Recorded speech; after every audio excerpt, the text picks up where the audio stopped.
Every hero has an origin, whether it's the loss of a loved one, a parent or two, a planet, or even just deciding to fight crime with a bee named Michael. The origin story is crucial to every hero's development. It's what drives them to be a hero. Even some of the greatest villains have the most iconic origins of all time, from a tragic man who commits crimes to save his frozen wife, to an incel from the future who travels back in time and kills a dude's mom who he hated for not really any reason. Even villains need something to drive them. Today, we're gonna dive into the meat and potatoes of the many origins of one of the most iconic villains of all time, and why none of them should ever be true.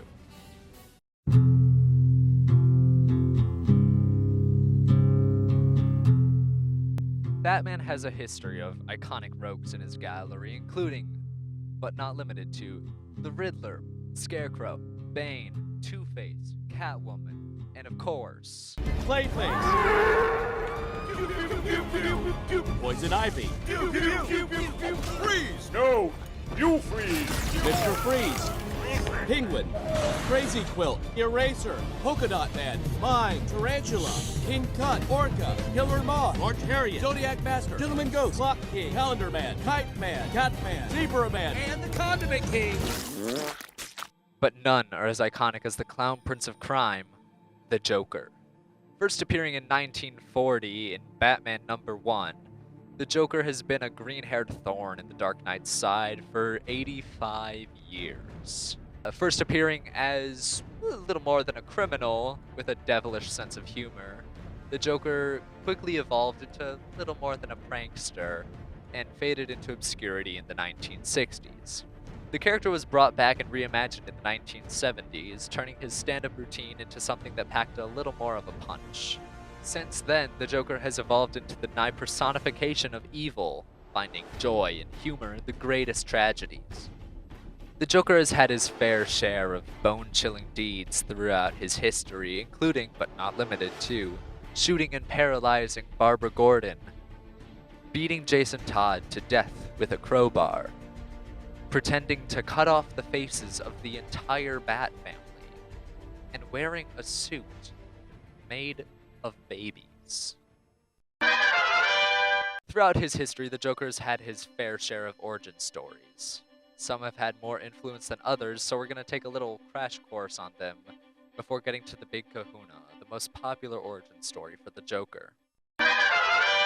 In the streets of Gotham, a boy named Sonny is attacked while under care at Martha Kane's clinic. He is tortured, beaten brutally, and given laughing gas while being told to keep smiling. In Endgame, Batman discovers that the Joker has used Dionysium, and Gotham history reveals a serial killer from long before Batman was active, known as the Pale Man. This implies that the Joker extended his lifespan, if not immortalized himself. In the Flashpoint timeline, Bruce Wayne is murdered instead of his parents, resulting in Thomas Wayne becoming Batman, and Martha Wayne going insane and becoming the Joker. This dynamic, while similar to the one we know and love, often softens when it comes to their dear beloved son. The Three Jokers arc features just what it says, 3 distinct Jokers, the clown, the comedian, and the criminal. All operating simultaneously with distinct personalities, Batman discovers these 3 distinct Jokers while taking a seat in the Mobius chair. Makes you really wonder how the world's greatest detective didn't find this one out. Several other origins have been cited for the Joker, especially in the movies, to varying degrees of success. But one certainly haunts the character's narrative more than any others. Alan Moore's The Killing Joke has become Batman legend in the history of Joker origins. In the story, recounted through sepia-toned flashbacks, a failing comedian takes up crime to support his wife and unborn child.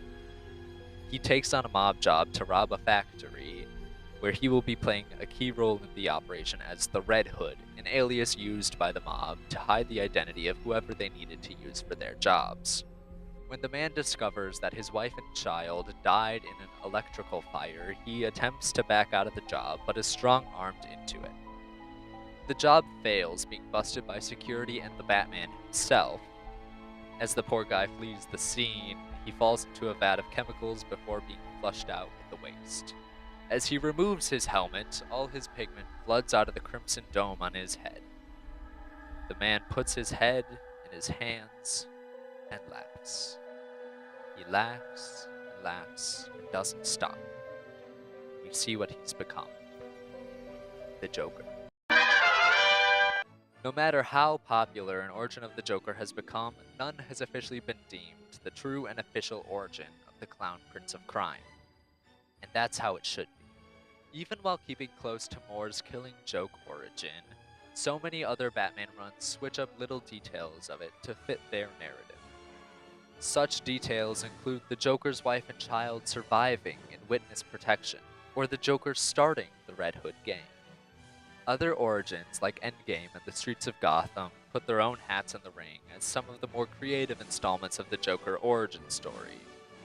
Even in The Killing Joke itself, the Joker says, "If I'm going to have a past, I prefer it to be multiple choice."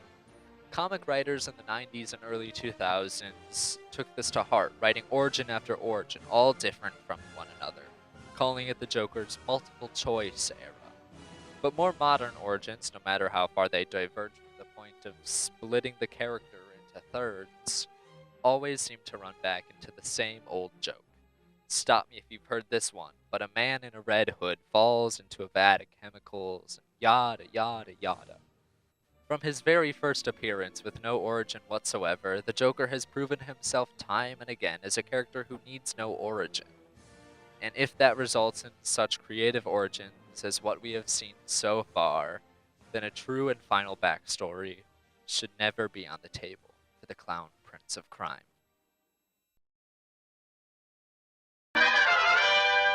I do hope you enjoyed the video. This is one of our first videos on this channel, so if you're just coming across us, welcome!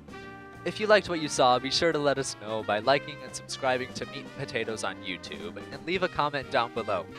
What's your favorite Joker origin? If you don't have one, write your own.